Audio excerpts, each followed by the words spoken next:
Hi guys, ngayong video ay tuturuan ko kayo kung paano mag-edit ng highlight sa CapCut. Ang mga kailangan dito ay video clips, audio, at ang audio naman ay nakadepende sa kung anong music ang gusto mo. Kapag nakapaglagay ka na ng video clips, pwede mo na itong lagyan ng music. Ito ang music na napili ko para sa highlights na ito. Ang sumunod na kailangan gawin ay sumakto ang music sa video clips. Matagal isakto ang music sa video clips kaya naman matuto kang maghintay. Kaysa naman maghintay ka sa taong walang paki sa'yo. Narin ka pa ba? Hindi ka na matanaw. Biro lang po yun. Kailangan po talaga saktong-sakto yung music sa video clips. Tulad nito, saktong-sakto.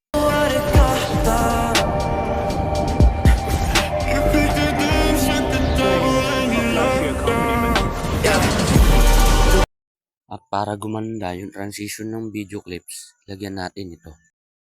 Tulad ng pinindot ko, yun din ang pipindutin nyo para gumanda lalo ang transition. I-search ang lightning at pindutin ito. At nga pala, nakadepende na lang sa inyo kung ano ang gagamitin nyo. Basta ako, ito ang ginamit ko. I-adjust mo na lang kung gaano kabilis yung effect ng transition.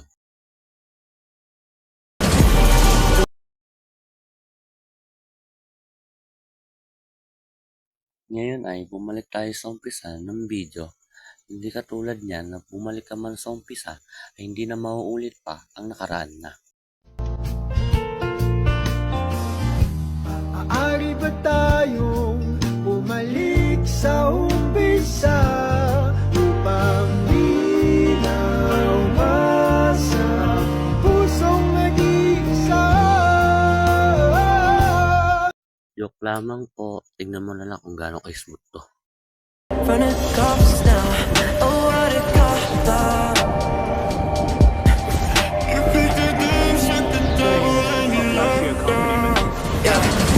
The water's getting colder, let me in your ocean swim. Lagyan natin ito ng slow-mo para maganda.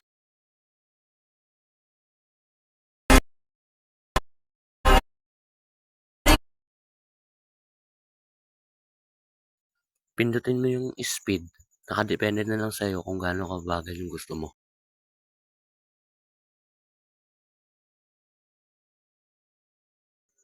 Tapos tanggalin natin yung sounds nito kasi pangit pakinggan. Okay na sa akin kung ganito yung slow-mo. Nakadepende naman sa inyo yan. Out in California, I've been forced to swim. So hard to ignore, especially when I'm smirking. Swim. World is on my shoulders, keep your body up. Swim, swim, swim.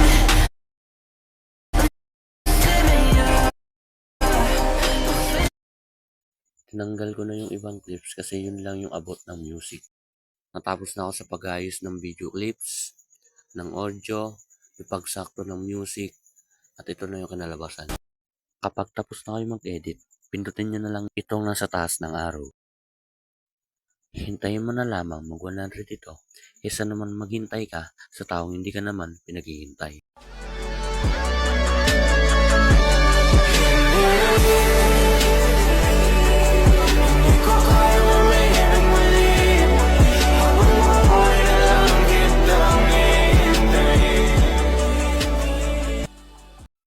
Biro lang po yun. At ito yung resulta na nagawa ko. Oops! Bago mag-play ang edit na ginawa ko, nais ko muna magpasalamat dahil umabot ka sa dulo ng tutorial na ito. At ito yung kinalabasan ng ginawa ko.